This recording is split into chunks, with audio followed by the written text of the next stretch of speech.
Bismillahirrahmanirrahim. Assalamualaikum warahmatullahi wabarakatuh. Bertemu kembali dengan saya, Indah Hindasa. Untuk pertemuan kali ini, saya akan memaparkan tentang aksi nyata saya, mengapa kurikulum perlu berubah. Menurut Badan Standar Nasional Pendidikan, Merdeka Belajar adalah suatu pendekatan yang dilakukan supaya siswa bisa memilih pelajaran yang diminati.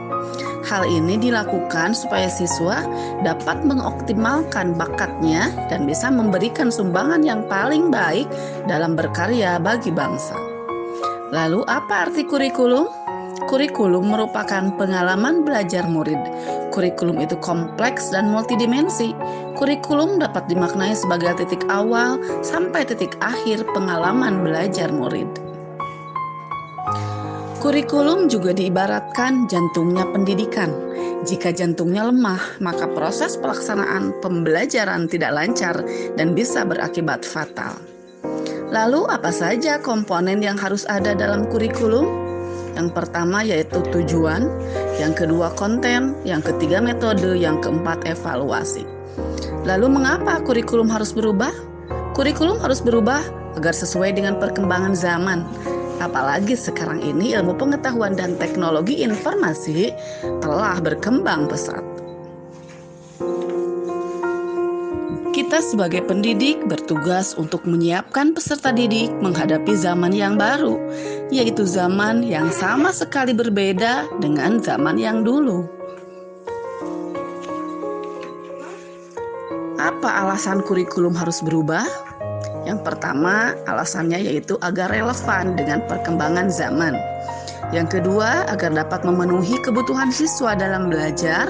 Dan yang ketiga, agar dapat menyiapkan generasi masa depan yang visioner. Bapak dan Ibu guru hebat, keadaan sekolah dan sekitar kita memang berbeda-beda. Murid kita pun berbeda-beda. Bisa jadi pembelajaran yang paling berhasil untuk masing-masing murid juga tidak sama. Ada perbedaan lingkungan dan ekosistem sekolah. Perubahan juga terus terjadi di sekitar kita. Hal-hal itulah yang menjadi alasan kenapa kurikulum dari pemerintah pusat harus melalui proses adaptasi terlebih dahulu. Bentuk adaptasi kurikulum harus sesuai dengan kebutuhan murid di sekolah. Ini bisa diterjemahkan dalam kurikulum satuan pendidikan atau KOSP. Kurikulum operasional satuan pendidikan atau KOSP ini harus bersifat dinamis. Artinya adalah dapat berubah sesuai dengan perubahan dan perkembangan zaman. Selain mengikuti zaman yang sudah diadaptasi sesuai dengan lingkungan geografis. Lalu bagaimana cara mewujudkan kurikulum? Seluruh komponen masyarakat yaitu orang tua, masyarakat, dan sekolah harus menempatkan kebutuhan, pendapat, pengalaman, hasil belajar, serta kepentingan peserta didik sebagai pengembang kurikulum. Karena kurikulum dirancang untuk kebutuhan murid.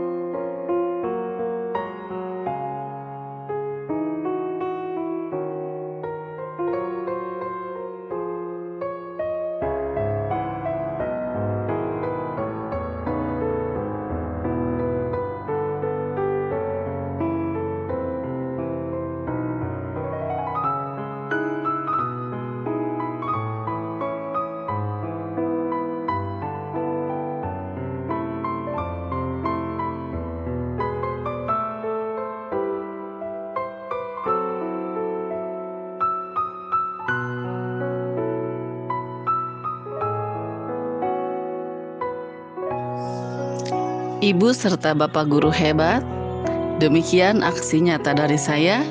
Terima kasih. Wassalamualaikum warahmatullahi wabarakatuh.